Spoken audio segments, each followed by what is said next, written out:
well. So if we go into maybe my second slide. So throughout the day today, you'll hear more about the specific technologies that are being tested in the hub and the work they're doing, at a given site, or fine tuning the algorithms and, how this is all working. But for the analysis that I'm leading, we are really trying to zoom out from that and say, if we got these technologies rolled out across the state, if we had the right tariff structures and price signals to send to them, what sorts of benefits would we see on the grid?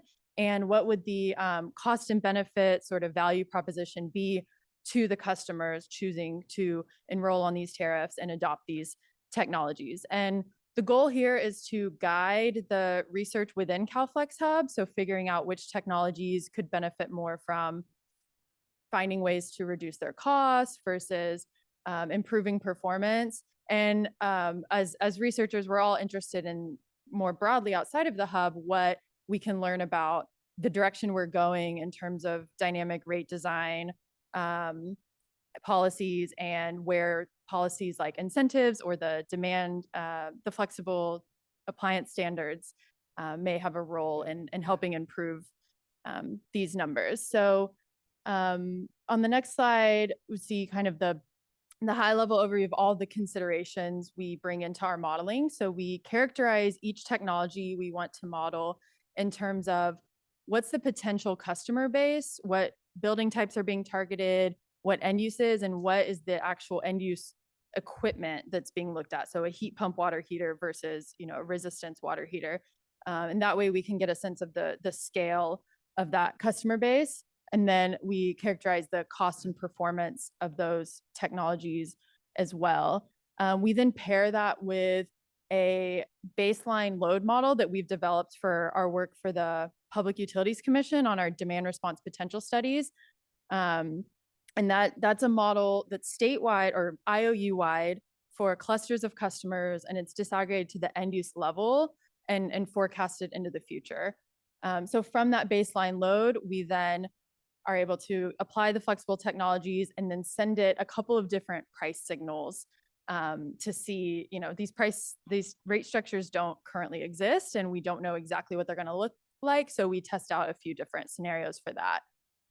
And on the next slide, I think it's important to establish the baseline that we're starting from when you see potential grid impacts or potential bill savings to the customer.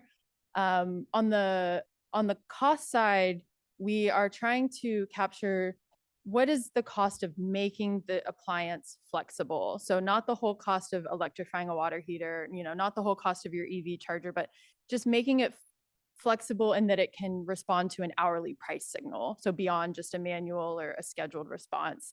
And just to kind of keep us grounded, we've used present day costs for those in the current analysis, but I think the landscape of that is changing really rapidly. So we'll be updating those numbers as we continue this research. And then on the load side, the baseline load, again, it comes from our work for the PUC, and there is some of the sort of present day time of use response baked into that. So to the extent that you do see people waiting to charge at midnight, currently, that sort of response is baked in. So again, when you see the savings to the grid, that would be incremental to what we kind of saw happening, particularly in 2019, is the meter data that's used to build up this model. And then we layer in a bit more time of use impacts in our forecasts. Okay, and then I think the next slide, well, yeah, these are the technologies that we've modeled. There's pretty good alignment with the way Marianne framed these technologies. We cover residential and commercial technologies, various end uses, and these are of course mirroring actual technologies being demonstrated in CalFlexHub, but I want to be clear that we're not modeling the specific algorithms and performance of each technology. So I don't, I'm sure there's much more credit to be given to some of these than the high level modeling we're doing. On the right-hand side here, you can see how we've defined that incremental flexibility requirement that I mentioned. So particularly when we're characterizing the cost, these are the components we're looking at. And in some cases, we segment the customer base to try to capture the fact that some people will already have a device that is able to have this communications. You would just need to improve the controls. So for those customers, it would be cheaper to do this. And for other customers, you would have to purchase a device or, a upgraded equipment model. Okay, next slide, please. So this is the overall modeling flowchart. I think I've touched on most of this. I do want to describe a little more the way we characterize these technologies in terms of the performance. So we have a few key parameters. And again, this is where we're doing this high level modeling rather than, the exact model predictive controls and things that these devices are doing. So we model these technologies, how they can shift the baseline load over what's the window of time they can move load over. Is it, just a couple hours of maybe pre-cooling, or is it 24 hours from thermal energy storage that they can move that baseline load around? So the shift window, as well as the portion of the baseline load that could be shifted throughout that window, that's another one of our key parameters. And then we also account for the losses that might be involved, particularly in the thermal technologies that may have to preheat or pre-cool a space. And then all of the load shape, the baseline load shapes, the technology characterizations, the price signals all go into the restore model. We work with E3 as a partner on that. And so they do the hourly dispatch of how the end use load would respond to the given price signal. And from there, we're able to estimate the bill savings that come out of that. We then take the load shape impacts and look at the grid costs and benefits by using, again, E3's avoided cost calculator framework to look at, capacity savings, energy savings, emissions, so on. And then we look at the customer side, the cost benefit analysis, including the upfront costs, ongoing maintenance and subscription costs, and then the bill savings. Okay, and then next slide, we have our two rate scenarios that we do in the model. So I realized this morning that on the right side, the colors are actually backwards. So I'm playing tricks on you all today. I'm sorry about that. But we have two rates we're looking at. So the avoided cost-based rate is the hourly marginal avoided cost coming out of E3's avoided cost calculator. And so you'll notice it's generally lower across the board because, again, it is more of a marginal rate. It's also very concentrated in those peak summer hours. So you see in August, a spike in the blue curve, and then the spike in, just a couple of hours in the evening on the right-hand side is the avoided cost-based rate. In contrast, we have a dynamic retail rate that we've designed for our work with the Public Utilities Commissions. This is based on the CalFuse proposal, and it's a fully volumetric retail rate. So you do have to recover, all of the costs that might otherwise show up in a fixed charge or something else. So you do see those higher prices across the board, and also more of year-round sort of distribution of costs, and it's not as concentrated in that summer hour. And then on the daily shape, you see more of that duck curve with two peaks. And these two scenarios result in some big differences in which technologies look more or less attractive. And so it's, again, there's a lot of unknowns here.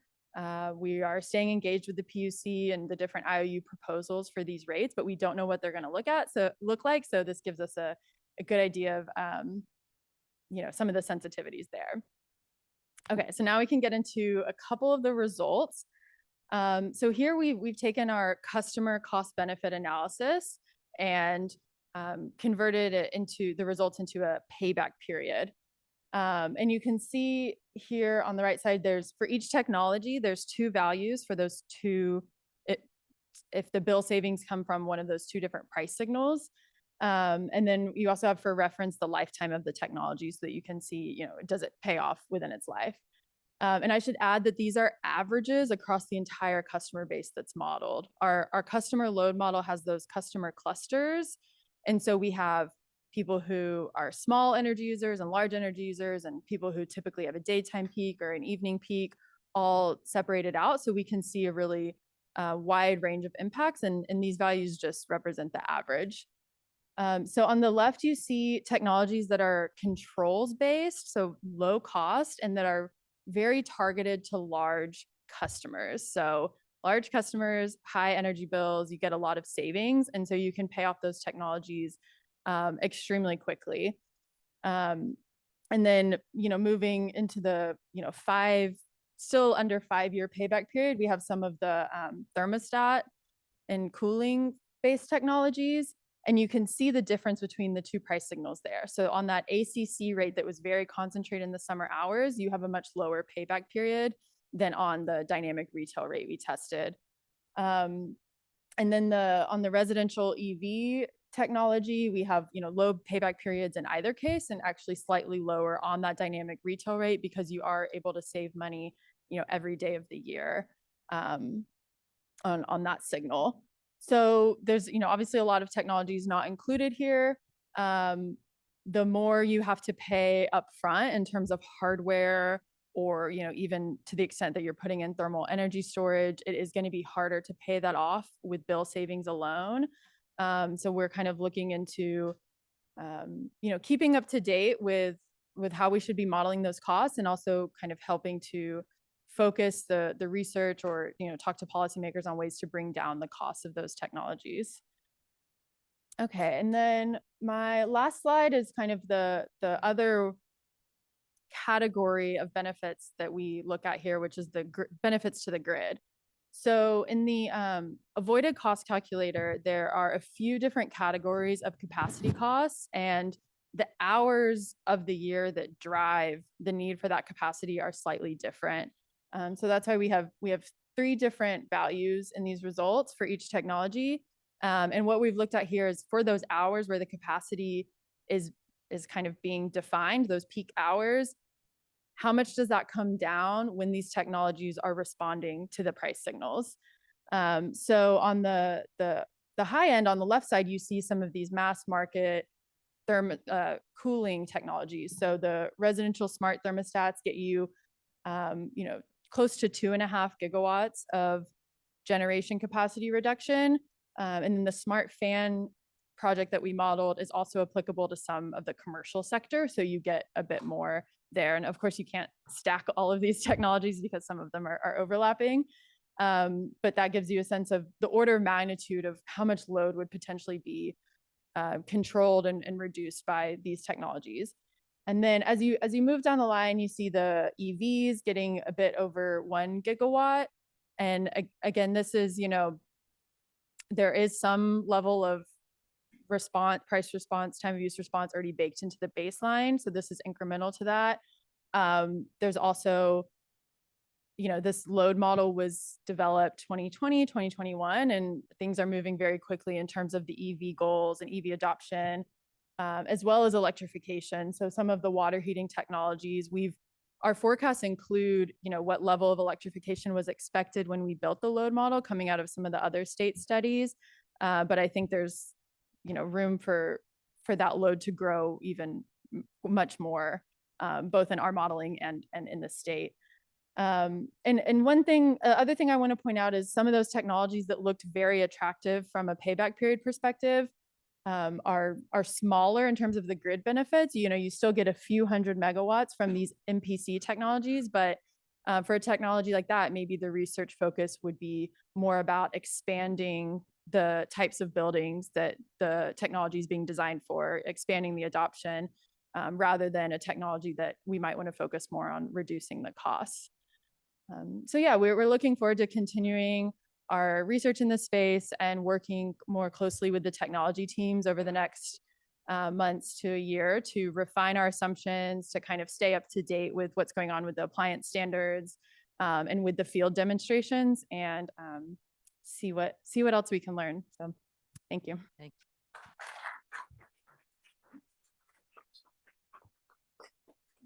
Thanks so much, Sarah.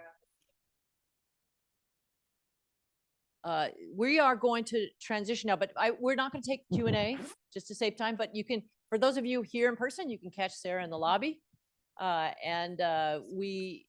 really appreciate this talk because we're showing you some of the challenges in some of the different building types. We just did large offices, for example. We haven't done schools or hotels, and there's a lot of building types that we need to continue to look at. But in general,